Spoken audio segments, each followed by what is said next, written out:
Well, hello and welcome to this month's edition of Small Business Breakthroughs presented by the Ohio Small Business Development Center at Columbus State Community College.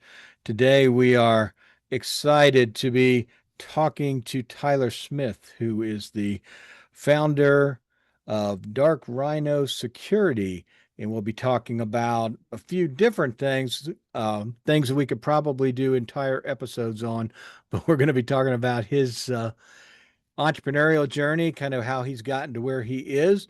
And then we're going to be talking about some more technical stuff. So we are going to talk about cybersecurity and we're going to talk about artificial intelligence as it relates to the small business owner. Before we get started, I do want to also thank our partner in this, the Dublin Entrepreneurial Center. The Dublin Entrepreneurial Center, or the DEC, is a small business entrepreneurial friendly space in Dublin that provides location, office space of various different sizes. You can have walled offices, you can have softer walled offices that have some flexibility, can be moved around. There are cubicles, you can be virtual, and it is a great place for somebody who is really maybe working at home but needs to get out a little bit, needs to do some different things, may want to have a more commercial address. And the other thing that's great about it is that it's full of entrepreneurs and small business owners. So it is a great place for you to be where maybe you've got some questions about your business or some questions about some of the things that you have run into as an entrepreneur. And you may have somebody that's right next door to you who is dealt with these same types of things that can give you some advice or some input. As a matter of fact, Tyler is a tenant of the deck and has been a tenant of the deck a few different times. Yes. and and we're that's where I met him. And like I say, we're both part of the deck community. So it's a great place for you to kind of connect with other folks, plus to have some space that you can operate your business from. If you're interested in the deck, I would encourage you to go to the website, which is DEC in Dublin.com. So let's go ahead and get started.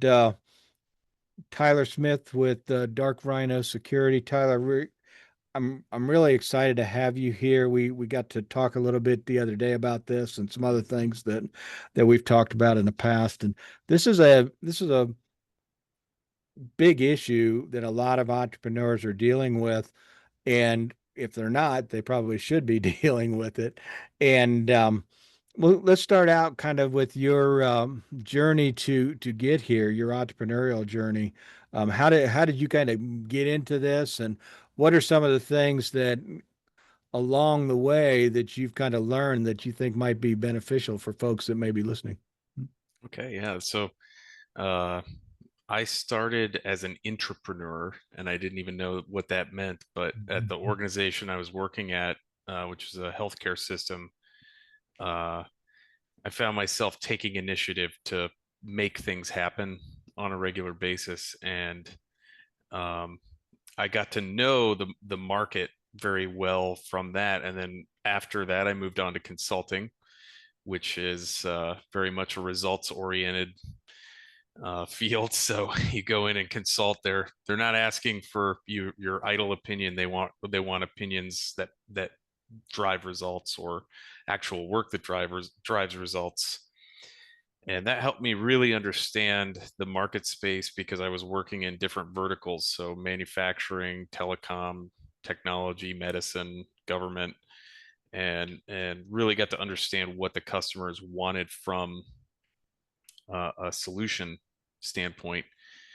And that helped me craft sort of a vision of where the market needed some help. And that was in the small and medium sized business. I didn't even know there was such a thing, but there's a thing called blue ocean strategy. And as I was doing the consulting, I started to see we would go in, we would submit a bid, the competition would submit a bid, we would lower the price, kind of cut our own throats to try and win the deal. And who in the end, it was a very I guess, tumultuous process that every once in a while we would win, but more often than not, it was just churn and not doing much for us. And I started to realize there was one day we were going to a meeting with a customer downtown here in Columbus, Ohio, and I we walked out of there and our bosses kind of shot the deal down. They were like, we don't really want to take on this work, even though they want us to do it. And and I was standing there with my partner that I started Dark Rhino with, one of my partners I started Dark Rhino with, and I said, on our way to this meeting, we passed conservatively 1,000 companies or more that no one has ever spoken to about cybersecurity. If we just help people address it meaningfully, uh, we could have a decent business out of just that. And that was when he mentioned, oh well, there's a name for that. It's called a blue ocean strategy, and I believe it came from Harvard Business School. But there's a whole book that they put out about it. Highly recommend checking it out. But along the way, so we started Dark Rhino in 2017, and we had lots of early success, and that caused some spin-offs of some side companies that were not quite as successful. So um, Mhm. it's the business statistics are pretty stark, and along the way it's like I figure a thing out and then I realize like, oh, I just learned a lesson. And there's been a lot of that along the way. One of the books that really resonated with me is there's a book called The E-Myth, that I'm sure lots of people have heard of. But the E-Myth, basically, to sum it up in a nutshell, it's like lots of people start a business because they are technically good at something, and they think, I'm going to offer this to the market, and I'll do it better than whoever I've seen doing it. And there is a big difference between being technically proficient at what it is you're trying to offer the market space and running a business. And that's one of the big takeaways that I've had over the past 8 or so years, and a couple of failed attempts to launch. Mhm. So that's kind of how I landed where I'm at now. But suffice it to say that if I were to sum up being an entrepreneur, it is very much driven by vision and execution, um, and getting everybody in the team to all row in unison, so they get it, they want it, they have a capacity to do it, and you're clear about what it is with them. Um, so, but yeah, that's it in a nutshell. You know, one, your point about vision, I think, is really critical because that gives you an idea of really where you want to go.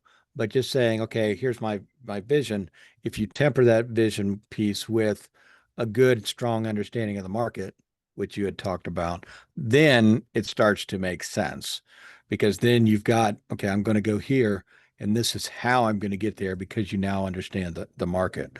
Um, what what were some of your experiences when you were kind of getting started? You were you knew the market, you knew what the issues were, like trying to get the people on the sales side, the people you were talking to, trying to sell to understand that, yeah, these are the issues and this is really important for Oh yeah, and that's a big part of it too, is really understanding um, who you are selling to, because it's when we say the market, what we really mean is the human beings that are making those purchasing decisions. And it's all about solving pain points, and whatever way they're arrive, you need to understand the way that they arrive at those pain points. And like for us, it's like we figured that out very clearly, and it's almost like a filter for the available clients. Like until you apply this filter, you're on the street corner handing out flyers to people pushing baby strollers and walking dogs and you. riding by in. And when you apply that filter, the number of people that you're really interested in sitting in front of goes down, or the events that you want to go to change. And um, understanding what those motivations are. There's I believe it's called the Black Swan Group, and I can't remember his name, but the gentleman that started it was an FBI um, um, negotiator, hostage negotiator. And what he talks about is if you can make the person on the other side of the table really believe that you understand their problem, they're much more likely to listen to the solution that you offer and be open to what you're offering. And that's probably a terrible hackneyed consolidation of his whole thing. I recommend checking that out as well, and apologize for butchering it. But the big thing when it comes to the market is if you can sit in front of someone and you can ask them questions that help them even understand what their issue is, and then you can return to them and say, so it sounds like these are the things that you're dealing with, and they're like, yes, that's right. The moment that your understanding of everything comes to that point where you can sit across from almost anybody who is the right person and say, this is probably what you're dealing with, and they say, that's right, you have just potentially hit pay dirt. Doesn't mean it's always going to align. There's budgets and approvals and other things like that. But getting to that point of understanding where your vision is being refined, your understanding is driving that refining of your vision, and you're seeking to expand and refine. Expand your understanding, refine the vision, and get better at communicating that vision to your team, your partners, and your customers. And when you do that and you get to that point and people just look at you and go, wow, yeah, that's exactly what I'm dealing with right now. I like, are you spying on me? Like, I have cameras in my house. Um, that's where you're really going to find success, in delivering something to the market that it wants. Let me ask you this. So you mentioned the E-Myth, and it, you guys have been in business for 8 years or so.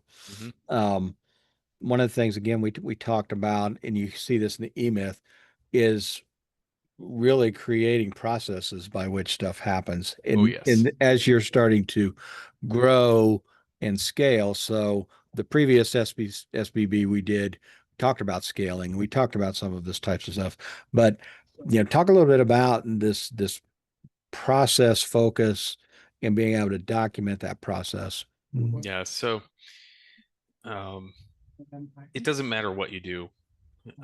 Again, if you're a technician, someone who's technically proficient in doing the thing you're trying to do, you probably understand what needs to happen just by looking at it. It's imagine a table with all kinds of ingredients. If you're a very experienced chef, you can see the meal already on the table. Now imagine bringing 12 people who have no real cogent experience, or they're just functional enough in to execute on your vision of the meal.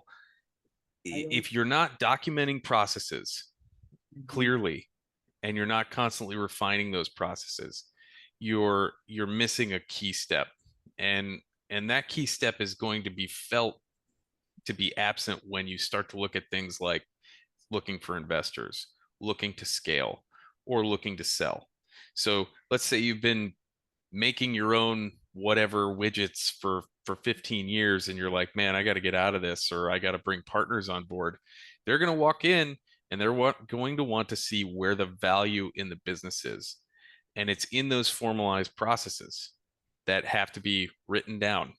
They have to be understood so that everybody gets them, wants them, and has the capacity to execute on them. Because if they're not written down and they're not clearly understood by everybody,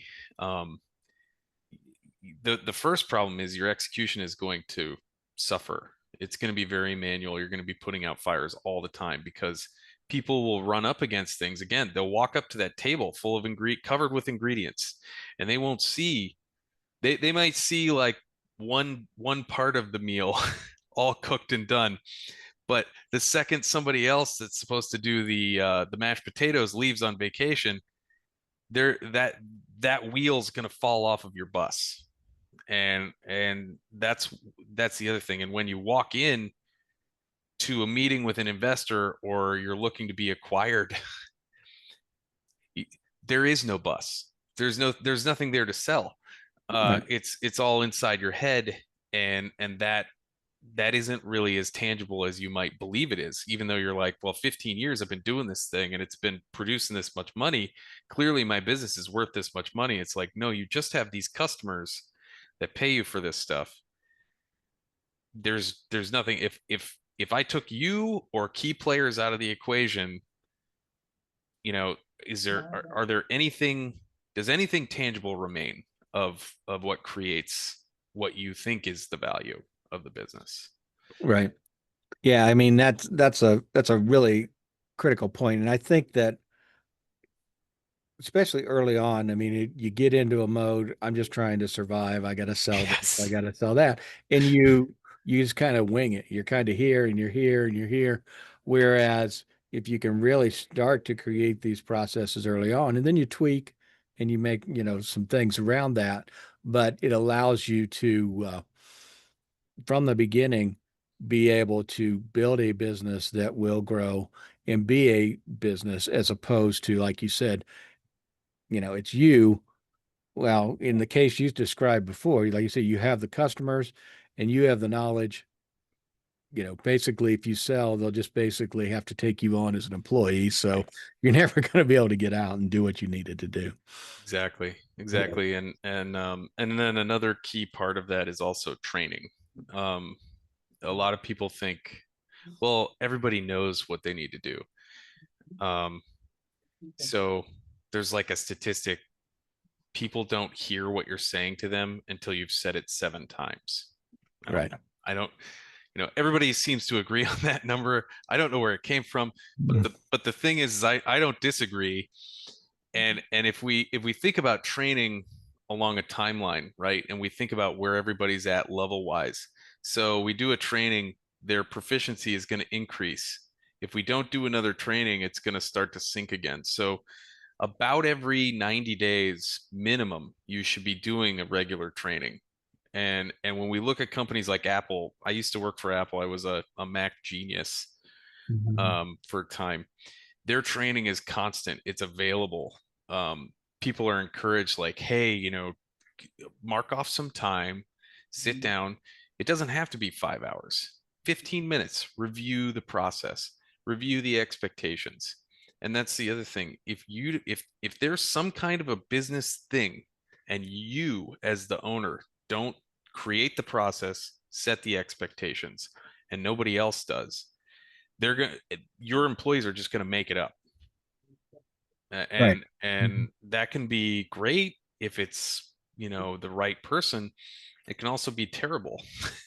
Right. Um, because Yeah, I mean, that's not replicatable either. right, Mhm. exactly.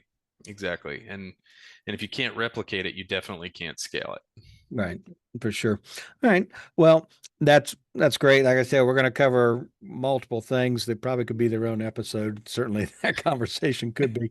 Oh But yes. I do want to move into really talking a little bit more about cybersecurity. That's what Dark Rhino does. It's what you bring to the table with them.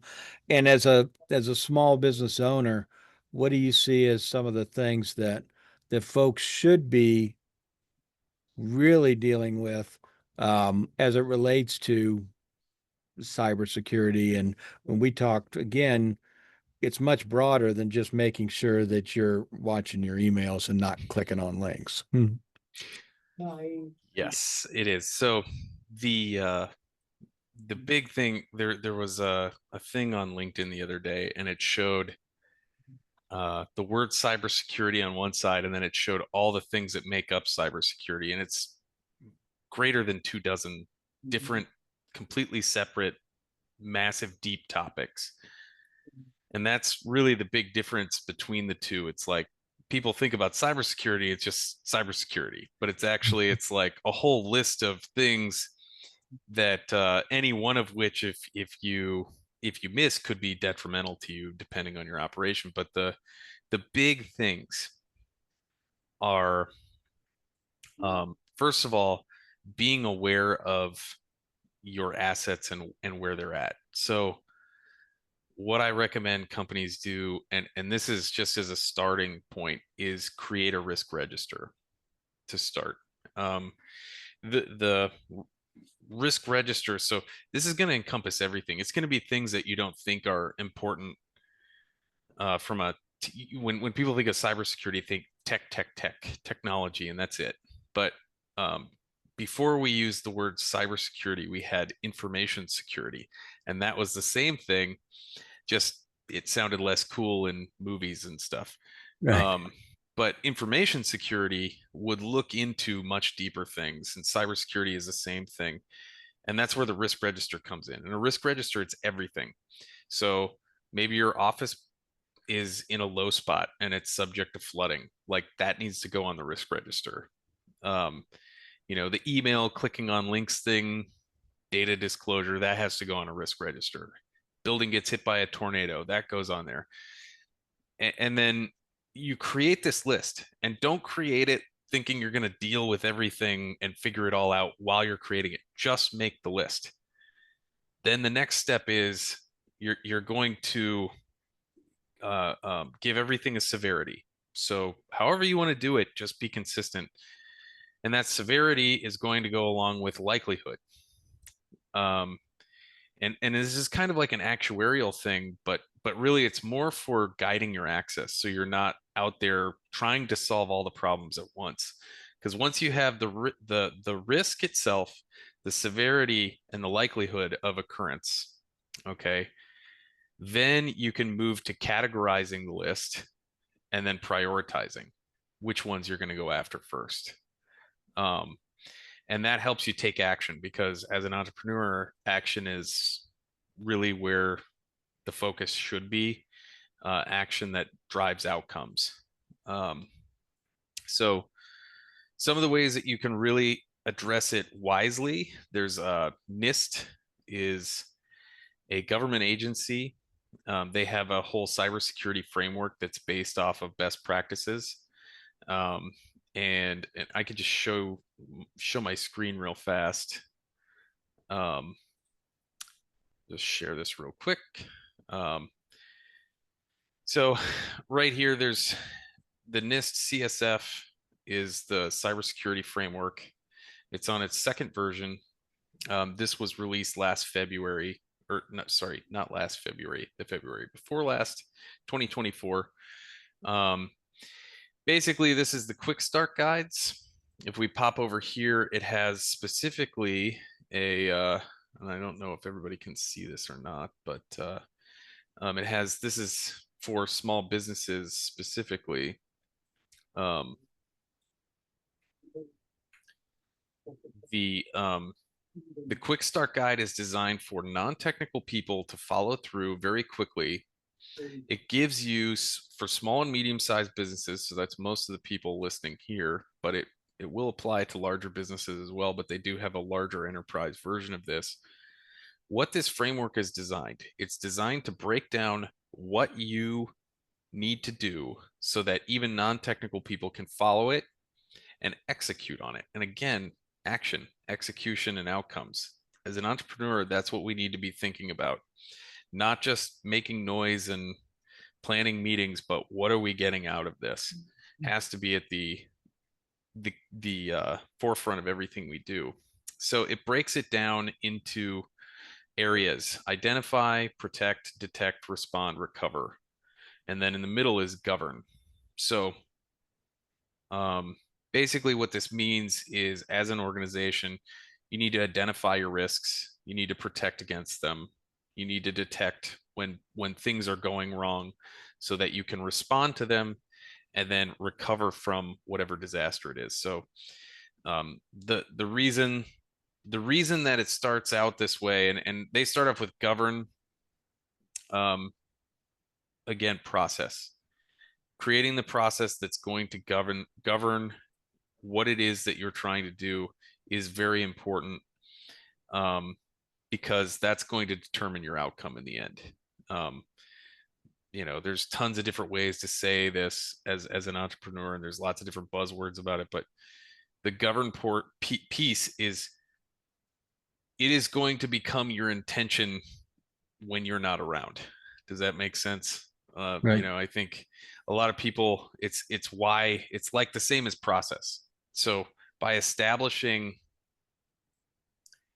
um, establishing this, you know, understand, assess, prioritize, and communicate. And this is all talking about risk. So why I said the first thing you should do is create a risk register. This risk register is going to drive lots of activity in your business. So, what are the legal risks that you face? Um, and those are things like contracts, service agreements, having an attorney on retainer that is your counsel. What are the IT risks? What kind of data are you handling? What governs that? Are you subject to things like the payment card industry data security standards, PCI DSS? Do you hold personally identifiable information? Are you subject to foreign laws? These are all things that the reason you need to do the risk register first is this is going to drive more than just technology. Um, uh, this is going to drive, legal and compliance things as well. So, and that's right there. Understand your legal, regulatory, contractual, cybersecurity requirements. So this is a really great thing. Again, it's the NIST Cybersecurity Framework 2.0 Small Business Quick Start Guide. I highly recommend reading through it. We'll if this seems complicated or there's something in here, the third thing we're going to talk about today, we're going to have some be bringing some help for you in the way of using AI or generative AI, and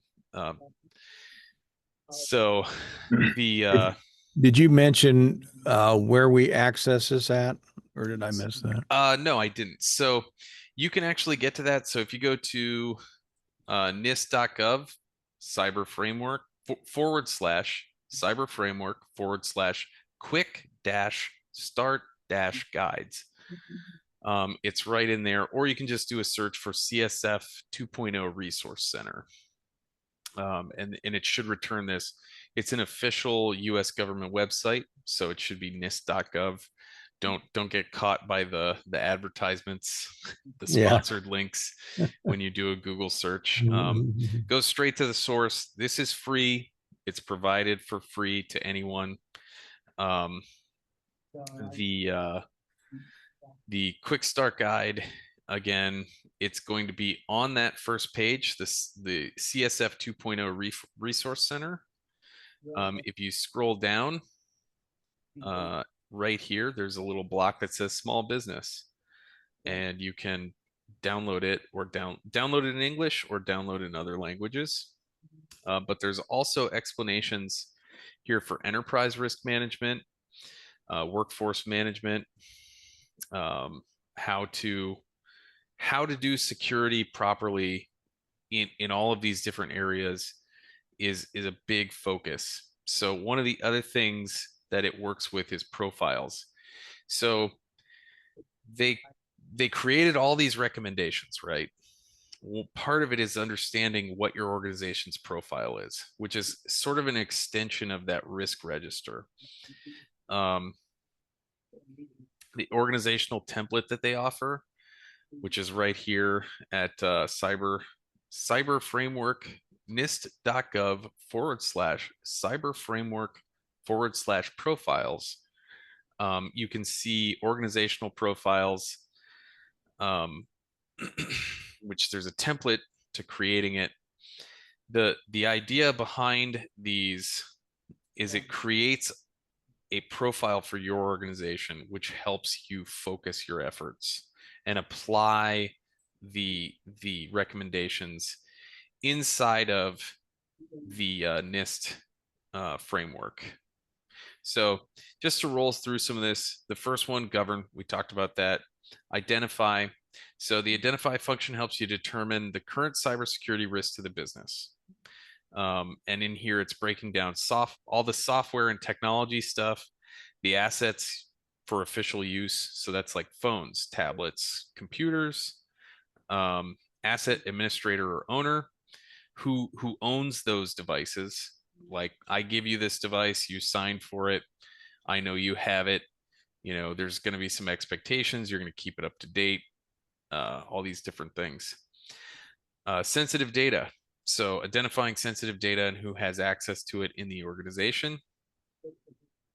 And then whether someone has a requirement to use multi-factor authentication to access this asset. So again, assets aren't just physical things. It's customer information, intellectual property, um, a lot of different things. Risk to the business if we lose access to this asset. So if you lose access to your Microsoft 365 tenant or your Google Workspace, um, that's much more severe than if one little thing that you use to send out emails is lost. So protect. Uh, Again, it breaks down each one of these steps. How are you going to protect all this stuff? Detect. How are you going to detect when something is breached or broken or you're having an event? And there's lots of different things. So we manage a lot of this stuff for our customers. Um, so detection is a very, very important component that a lot of people miss. Lots of people stay on the protect side and they don't move to detect.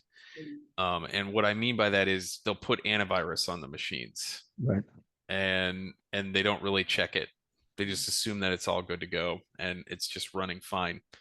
But they don't think about multi-factor authentication. So everyone listening to this right now, if you have a company and you use something like Google Workspace or you use something like Office 365, I want you to this week, it's Thursday, I want you to sign into there and do a couple of things to protect yourself. So first of all, I want you to make an administrator account on your tenant. There are free ways to do this. You can Google those and look them up, but make a separate administrator from your email on that tenant. So your Microsoft 365 tenant or your Google Workspace tenant. Go in there and make a separate account that is only used for admin. Make sure that account requires multi-factor authentication. So that's a one-time password, um, SMS, text message, or email if you must. But I recommend doing the one-time password because it's the most secure. It's a little token that rolls over, and you can use a number of different tools to store that token securely. But set that up. Then take away your current account's administrative rights once you know that you have access established, and then make a backup administrator account so that if you lose admin access on the first account, you don't lose everything. So do that. That's massive. Then go turn multi-factor authentication on for all of your users and all of the applications that support it, that your business relies upon. Because the thing is if you're just using a password, that's not sufficient to protect your account from attacks. Um, so so we've talked about some protect stuff. There's a lot more to it. As Mike, you mentioned, we could talk about this topic forever and ever. The next component is detect. How are you going to detect when a bad thing happens? There are technologies like SIMS, which is a security. It monitors for security events. So SIM technology, SEIM, will collect information from different systems, and it monitors activities and correlates events. And on their own, those separate events may not be critical or even concerning. But when we bring things together and connect the dots, we start to see, oh, this is a compromise event. There's something bad happening here. Respond, obviously, once you you have detected an event, you need to be able to respond to it. You do not want to be figuring this out as an event is happening. So you need to sit down, you create your risk register, you've got all your risks, they're all prioritized. What am I going to do if a tornado hits the office? What am I going to do if a flood hits the office? Those will probably be the same. That's why we're categorizing those before we prioritize. What am I going to do if my email account gets hacked? What am I going to do if a laptop is compromised? These are things you have to create these incident responses to. And then tabletop exercise. A tabletop exercise, NIST has a thing for tabletop exercises. Just Google NIST tabletop exercise guide. I believe it's also in here. Um, but once the reason you want to have that plan in place is you want to be focused on taking actions to respond so that you can recover. And once you've recovered, things you want things to continue. You need to learn the lessons that you learned, update your incident response plans or your disaster recovery plans, so that you reap the benefit of having gone through that lesson learned. And tabletop exercises are great because you may uncover lessons learned when you do those in the span of a couple hours. You just get everybody together, you sit down and you go, hey, somebody's email was hacked. What do we do? And you can kind of see who should do what, make sure you have a plan for things. Somebody's going to have to call and tell people, somebody's going to have to tell customers there's an outage, somebody's going to have to respond to these are the things you're going to hammer out in that tabletop exercise, and you can learn things without actually feeling the pain of a real event. That's why you should do them. Now down at the bottom of this, there's profiles and additional resources. So a target profile, that's creating the outcomes an organization has chosen and prioritized for achieving its cybersecurity and risk management objectives. So by doing that, you understand the amount of work you're going to undertake. And the nice thing about this, it scales no matter the size. I don't care if you're one person at the business or 100. It's designed to be flexible. The other thing is there's tons of resources inside this guide. Right down here, there's creating an IT disaster recovery plan, backup and recover resources. So definitely encourage everyone to use this. The tax dollars that created it made it yours. So definitely leverage that resource. It's free. The other thing with NIST is there are tons of integrators and solutions. And I know, Mike, you had mentioned there was an Ohio solution. I don't know if you want to share that real quick. I can. Yeah. So the state of Ohio Department of Development to help small businesses kind of deal with some of these things has created what they call a cyber secure program. And that is it's a no cost program to the entrepreneur. It's available to clients of the Small Business Development Center as well as the Apex accelerators. And as a small business owner, what you get is you do get some training on cybersecurity, so you understand a lot of the stuff you're talking about. And then they do an assessment, and then there is some up to 15 hours of consulting where there's a third party provider that will come in and help work with you on developing your roadmap and how all this stuff pulls together. And this is again, it's offered at no cost to the entrepreneur. If you are interested, let's see, go to development.ohio.gov/cyber. We'll make sure that everybody gets that link. And like I said, it's a program really geared just at small businesses. Yeah, and I highly recommend everybody that is listening at least consider taking advantage of that. Um, I have dealt with tons of organizations that are not customers that come to us that are having an event, and um, it is truly a terrible thing to have to go through, um, especially completely unprepared for it. So, Yeah, I was uh, trying to locate. There's a couple things. One, there's a thing on the internet, and I can't find it. It's on YouTube, where it's kind of the, I don't know, day in the life of somebody who's getting hacked. And it just starts out, and everybody's coming in, everything's fine. And then a hacker has, gotten somebody to click a link. Next thing you know, I mean, almost by the end of the day, the whole thing, the whole big business has come to the ground. mhm, And mhm. ultimately, people are getting fired and different things like that because, again, uh, they weren't prepared to deal with these types of things. And if you watch that, I don't know if you're familiar with this, Tyler, but it's pretty frightening if you're not familiar with this. And Yeah. when you talk about events, if we had more time, I'd have Tanya from our team come on and talk about the time when we were doing our biggest program of the year, and we had a virus that shut down the registration. What, Yep. like 2 weeks in before or something? It was something crazy like that. And then Yeah, it was Tanya had to crazy. spend all night, several days dealing with somebody. We had to find somebody to kind of help us that worked at the college, and she got it fixed. But like you said, you find out about it when it's happening. That's not. Hmm.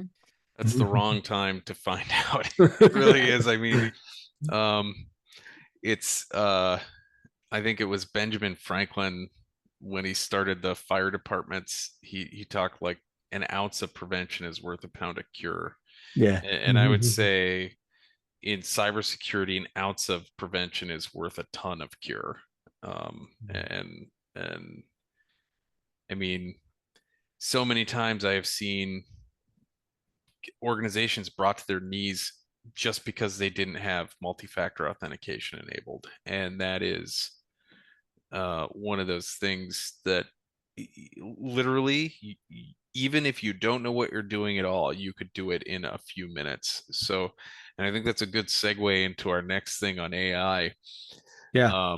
So what I would like to do real fast is I'm just going to share my screen again. Well, share a window on my screen. Um, so uh, this is ChatGPT. So one of the things I want to say before I dive in, like this is not, I'm not trying to push ChatGPT on anybody. There are several different versions of AIs that are out there that will function in a similar manner to this, but um, if you use AI correctly, it can really help you chew through a lot of work quickly. And I think the wrong way to do it is to use it completely as a crutch and trust it blindly. But one of the things that it can help you do is it can help you hammer through a problem very quickly and come up with things that, yes, you could have done it if you had hours and hours and hours to do everything. But it is truly going to be revolutionary, and I would encourage everyone to really embrace AI. There's tons of different versions of it out there. So this is ChatGPT. Um, it's from OpenAI. There's also Grok 3, GROK 3, and Claude AI. There are tons of other ones out there. So I won't get into all of them, but so if you look here, this is once you've got your account set up with ChatGPT or whoever, you're going to have a prompt that looks similar to this. And prompt is really the key to this is you are prompting the AI with questions that you form, and they can be very complex. And it's going to respond to you. So I put this one right here. I just said, help me demonstrate to this. Help me demonstrate this, and I will just say the benefits of AI. So already tweaking my prompt before I've even begun. Help me demonstrate the benefits of AI to a live Zoom call watching this right now. The audience is comprised of entrepreneurs and people starting their own businesses. Demo the wonderful things you can do for all the folks watching. So if I submit that, I'm also going to expand this window so it's a little bit larger than a literal thumbnail. Um, so it's, as you can see, it's working through what I've given it. This is real time. I haven't sped this up or recorded it. Um, so you can see it's still working, and you can see that by the little stop button down here is still live. Now it's finally done. Um, so let's just run through this real quick. So it says, all right, folks, we're live, and I'm about to show you how this tool can save you time, make you money, and cut through chaos like a lightsaber. Whether you're a solo founder, side hustler, or small business owner, this AI can be your marketing team, copywriter, strategist, and even your IT helper. Let's dive in. And I would just say, so I have tested this extensively. I don't disagree with anything it's said here necessarily. Um, do you want to completely lean on this for all of that stuff? Definitely not, um, because you're still only one person. But can it get you through a lot in a pinch? Sure. So, marketing copy in seconds is the first thing. You say, give me a punchy website headline and subhead for a bookkeeping service targeting realtors. So, um, the output would be, headline focus on closing deals, we'll handle the books. Well, and it seems like, yeah, that's super obvious. But when you are in the deep throes of entrepreneurial heck and you're trying to shovel through mountains of work, it can help you very quickly come up with cogent ideas, and you're going to help guide it as you go through. So maybe you don't like that. Maybe you like, well, this is what we really do, or this is a more specific thing we do. You do the prompt and then you tweak it, you give it another prompt and say, well, that was good, but can you make it more like this? Or that was good, but let me give you some information about our core values, or our vision, or our go to market strategy to help you understand and give me a better response. And it will take that stuff and it will usually improve it. So, email and sales funnels written for you. You say, write a follow up email after a discovery call for a local catering business. So, if you, if we, if I were to copy this in there, it would dump this out. So subject rate connecting. Let's bring your event to life. Hi, client name. Thank you again for taking the time to speak with me today. I mean, it's a fully crafted response email done right now. Business strategy and ideas on demand. So this is the thing about ChatGPT and all these other AIs. They are plugged into the entire wealth of human knowledge for the most part. Um, it can help you organize this stuff very, very quickly based on your input and prompt. So a simple prompt that said, I want to start a mobile car detailing business. What should my service packages be? Its output immediately, it gives you some place to start from. Um, Tech and website help.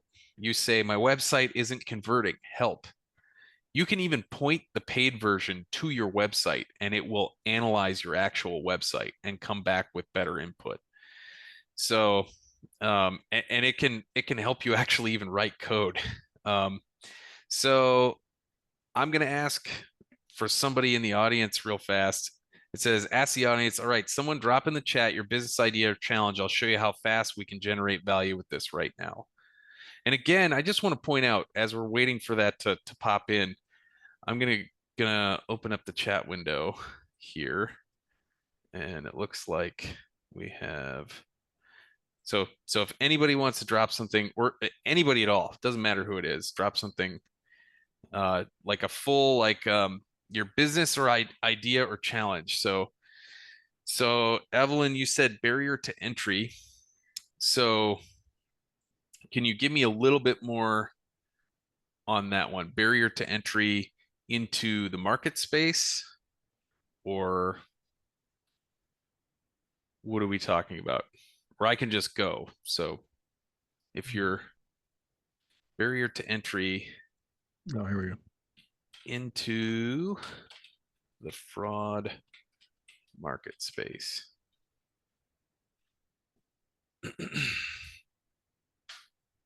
And then another one from Rebecca is getting fraud product market space. So here's Evelyn, here's yours. So trust and credibility, barriers to entry into the fraud prevention market. Um, I think I screwed that up, but for Mhm. argument's sake, we'll just go with this. So Mhm. it's breaking out the barriers to entry. Oh, okay, that's correct. Oh, okay, good. So businesses won't buy fraud solutions from unknowns. You need proven efficacy case studies or compliance certifications, SOC 2, ISO 27001, to be taken seriously. So there's lots of established players, the regulatory and legal complexity, technical requirements, access to data, customer acquisition. You can see that it's given you a lot of things to think about. So, and in no time flat. Uh, so we'll do. I want to start a business. Rebecca, you're posting. I want to start a business using communication skills to engage in difficult conversations. I think that's a great one. So let's see. So so sometimes it'll give you a little pat on the back. So business idea, Brave Talk, facilitating difficult conversations. Core concept, you provide professional guidance, facilitation, or coaching for individuals, teams, or organizations who need help navigating high stakes, emotionally charged, or complex conversations. So, target markets, breaking down services you could offer, monetization. So, it's giving you how to monetize this skill for coaching, live sessions, workshops, what you'll need. So it's telling you what you're going to need. It's telling you, what it can do. So why don't we grab one of these? Let's see. Which one of these do you think we should do?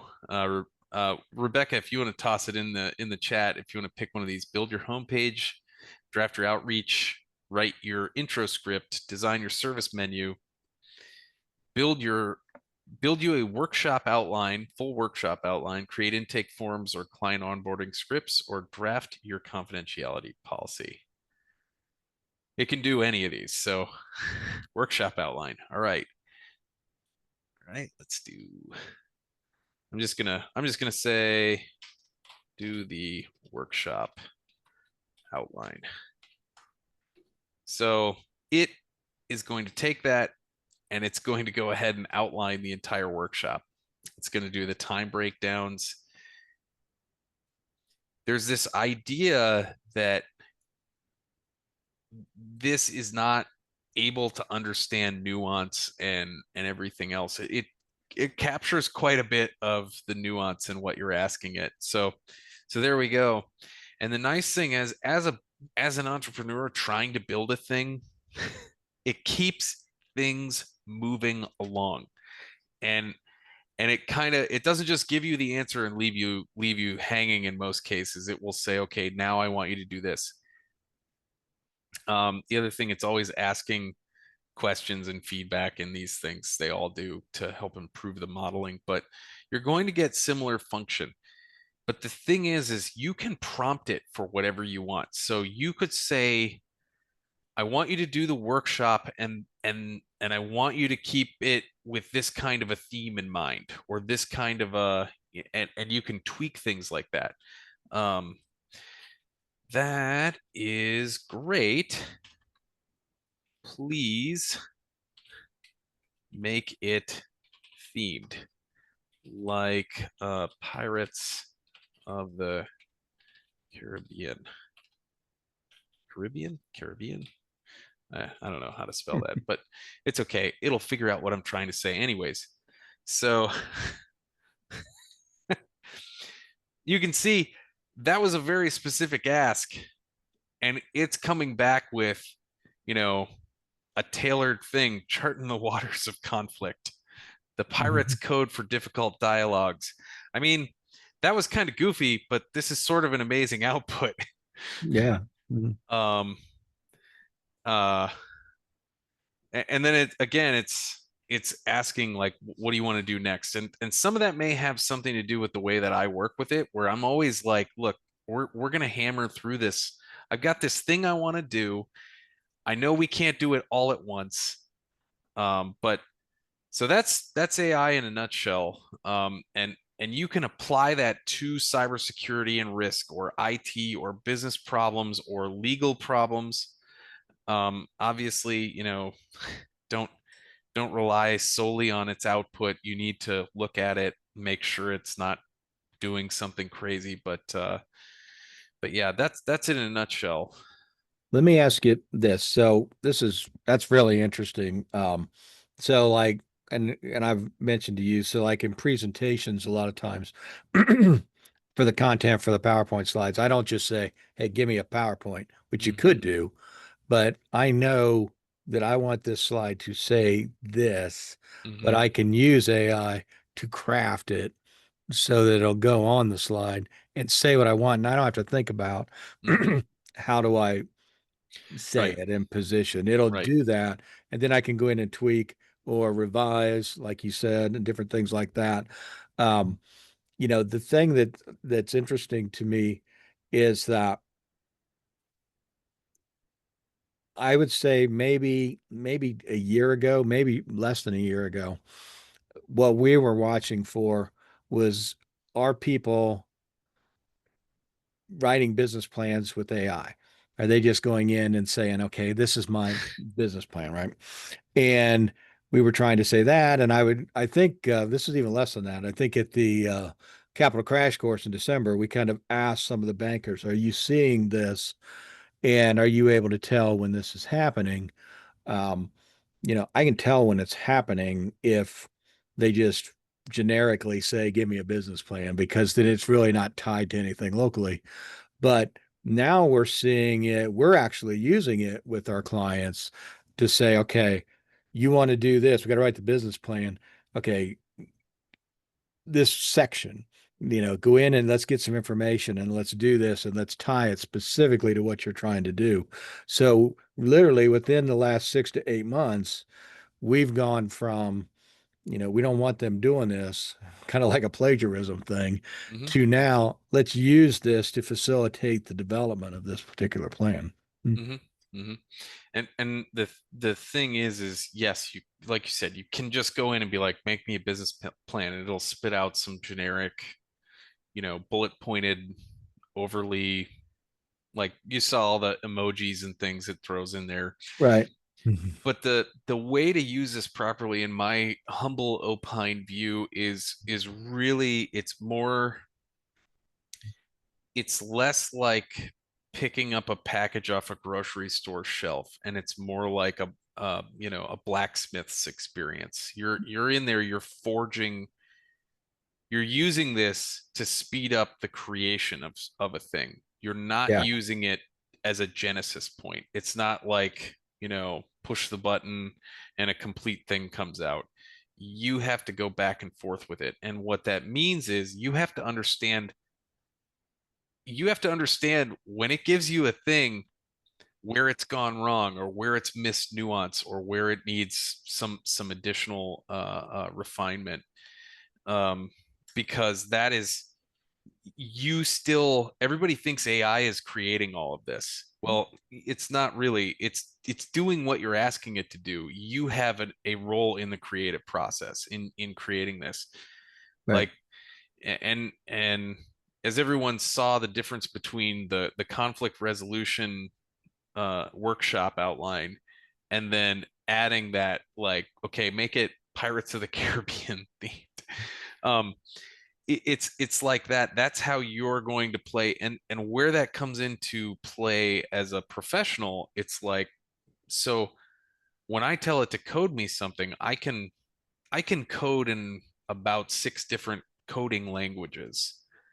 Okay, and I can read almost all of them and understand what's happening. If it spits out a piece of code that I ask it for, I can look at I you have to look it over and make sure that it's good to go. It's Right. almost always correct. But being able to look at that and go, well, that's not quite what I want. I want something different, or I want you to do it differently. This is not going to turn you into a medical doctor or a lawyer, or an overnight entrepreneurial success. It's a tool. You can step into it like a blacksmith forge and hammer things out faster. Um, So let me ask you this. So, um, if you could see in the chat, mhm. Rebecca had asked a question about pricing, Oh, and yes. Evelyn put a great explanation on here. Can you talk about kind of the differences that you've seen between some of the paid versions and unpaid versions? And I remember you talking to me about taking the free versions and using that so that you can test out if I am going to pay, which one do I want to pay? Yes, so that's a great thing. So I recommend as you're going to pick one of these out, I think all of them are going to help. Whichever one you pick, I just kind of landed on ChatGPT. It was the first one that was really easily accessible. I just went, signed up with OpenAI, and I think it was $17 or $20 a month, something like that. And that's the version that I have. And then I went and got Claude AI because I liked it, and I'm in technology, so fully embracing it, I was like, I'm just going to buy subscriptions to both, and they're you can do them monthly or annually, um, but they run around $200 a year, uh, um, or about $20 a month, depending on how you're going to pay, um, and what tier. So they're in that range. And the big differences are the amount of time it will spend processing and thinking is lower, and the amount of time you have to ask it things is smaller. And as you saw, this is a very back and forth intensive process. Like you're not just asking it for the answer to a math problem, right? If it were that simple, sure, the free version would work for everybody. But this is a really and I've tested it on tons and tons of stuff. Like some of this stuff, like I've gotten into arguments about who the best um action movie star is, and just arguing back and forth with it to see like what is it going to do, because I'm trying to understand how it makes decisions. um and So I've got some of the some of the things I've looked at, and I've used it to troubleshoot weird issues with things I'm not familiar with in an IT space, because there's tons of technical things that I run into where I'm like, I don't know this. Can you go grab this thing's user manual or go look at its knowledge base for me and then help me understand what might be going wrong with this? And that's been tremendously powerful. But you hit a wall very quickly with the free version where it's like, hey, you've reached your limit for the day, and the paid versions include bigger limits. And then like with Claude AI, they have a pro. It's like a super high. I can't remember what it is, but it's like two tiers above the free version, and the limits are almost non-existent. So, um, but the free version, it's good to start your test with. And what I recommend doing, getting back to your original question, which I should just answer directly, create a scenario, test it across all of them, ask it the same prompts. So you can even use AI to do this. Like, give me a prompting scenario so I can see how different AIs respond to it differently, and just hit each one with the same things at the same time. And that should give you an idea of like, okay, well, I can see I like the way this one did it better than that one, so I'm going to go with this one. um, and there's quite a few of them out there. There's also NVIDIA. NVIDIA, you can build your own AI, which may be way out of the range of most people's capabilities, but their product, their model is buy the hardware, all the software comes for free. So, Okay. Mhm. which is great for developing new stuff. Yeah.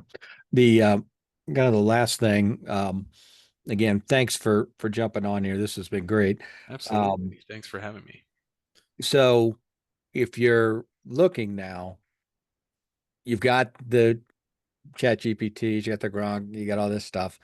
And but now it seems like everything has some derivation of AI built into it now. So Yes. you got Outlook, it's got theirs in there now. Meta's got theirs in now.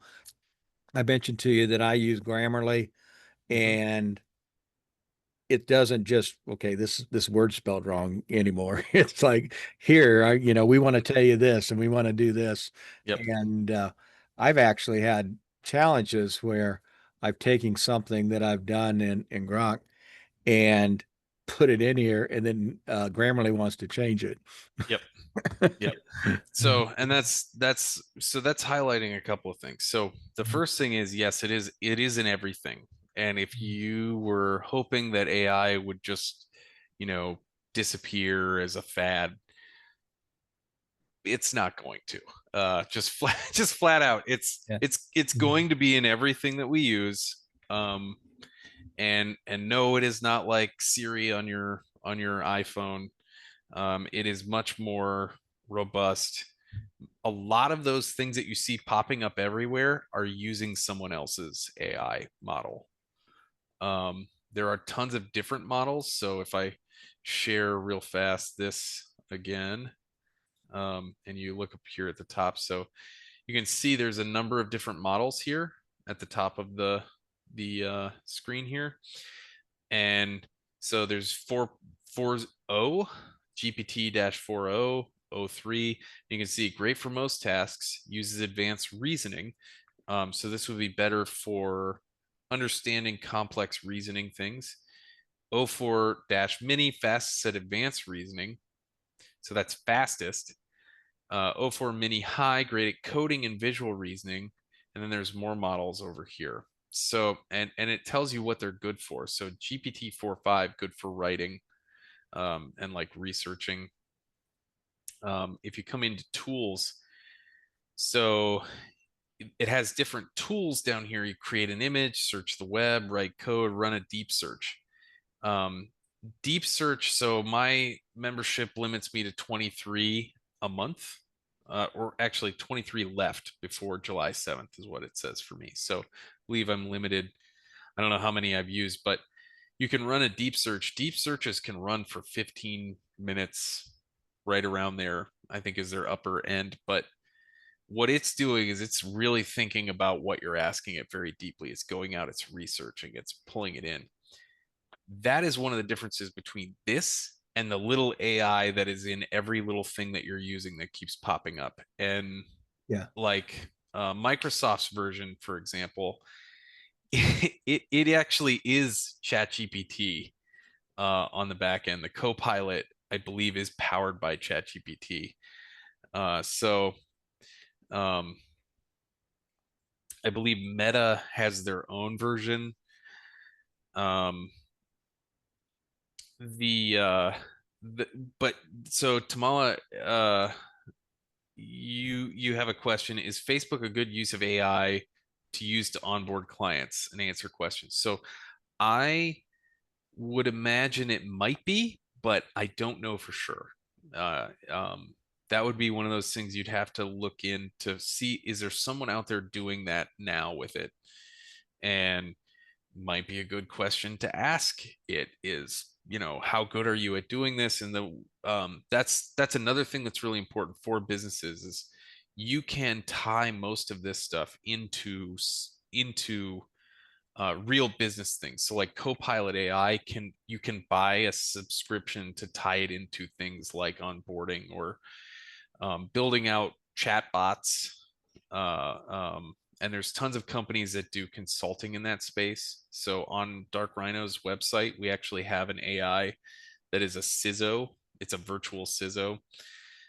We worked with a company to build that, and what it did is it pulled in all of our podcasts. We have our own podcast. It's called Security Confidential, and we meet with all these CISOs and CIOs and CTOs, and they give us great stories and advice. And what this AI has done is pulled in all these videos.